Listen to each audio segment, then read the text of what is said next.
Hey, what's up, y'all? It's Mikey Moran, your host for Bali Praia TV today, bringing you the best behind the music, behind the scenes, and all that is happening around Bali's music scene.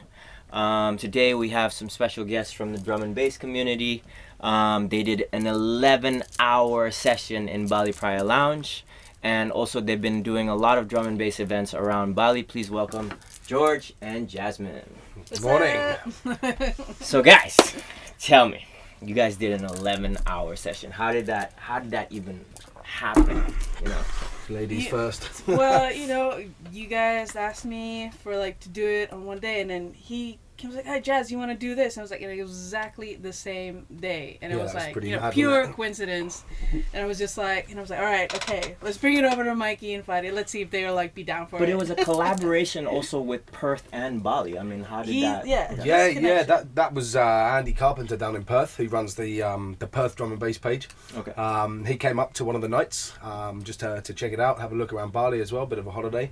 And yeah, just put it to me. I mean, they're really keen to sort of collaborate with Indonesia and help Indonesian artists get exposure down there as well, and see if we can start, because they're kind of the neighbours as well, down in Perth. Yeah. They got a huge scene. Cool. So he came to me and said, "Do you want 11 hours of this stream?" Because they do it 24 hours when they've got no big act. So, and yeah, wow. Jazz was doing it the same day, so it worked out perfect. Very cool.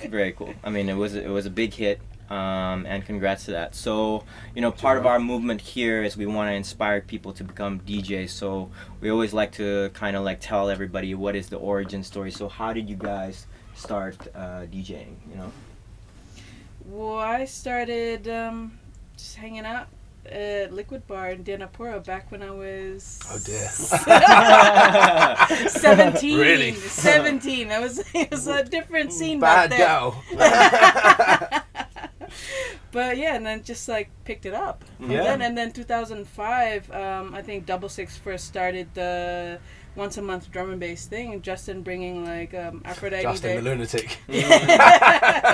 And he basically gave me a bag of his. Not on TV. Not on TV. Bag of vinyls. Yeah. And then basically opened for all the guest DJs that played at Double Six, and that's how it rolled. Mm-hmm. Yeah.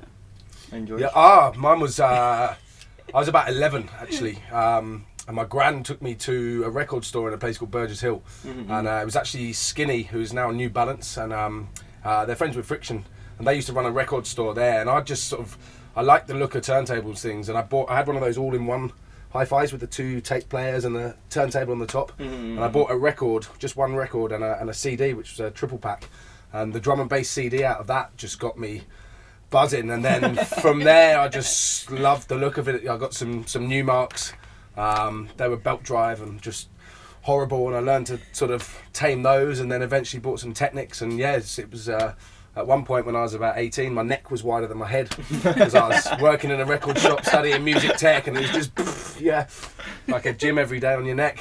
Wow. So yeah. So, I mean, how do you guys feel about the scene here with Bali and drum and bass? How are you guys planning to keep this movement going? By hook or by crook, man, it's gonna keep going.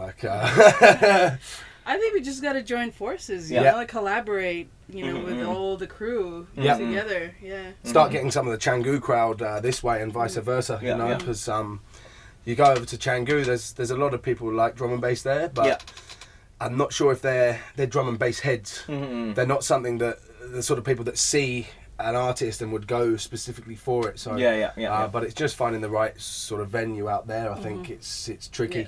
And I don't know. We just keep bringing the artists through and keep pushing on and spreading and pushing. And these guys have been at it for years, so it's like there's a good crew here. Nice.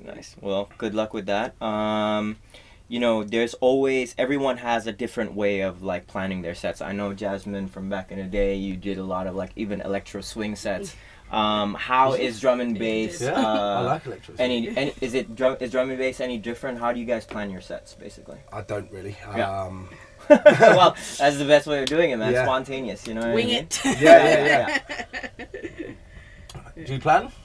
Not really. No. Not really. To be honest, when I was mixing on a lot back in the UK, I didn't plan at all, because I was doing music tech, working in a record shop, so I was just 24/7. Tunes. Things have changed a little bit from that, and now with the technology you've got, it's different. Yeah. And you can do a lot more with the technology. So I have been playing around with a few things like sampling things and looping things, because you can build huge intros and leads with the technology basically. So it's I've been out of it for a little while, but just back into this year, so learning the digital side. And it's keeping up with technology and keep on practicing basically. Yeah.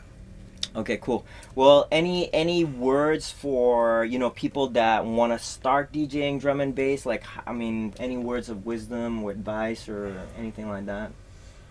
Learn to beat match. Learn to beat match properly. Don't use the sync button. Yeah.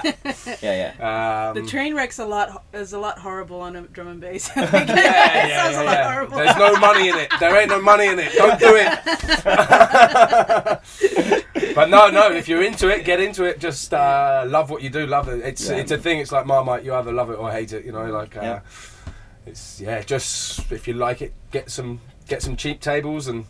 That's what we say, man. Music is the key. You know, you have to keep. I mean, if you love it, stick to your passion and just keep doing it. Yeah.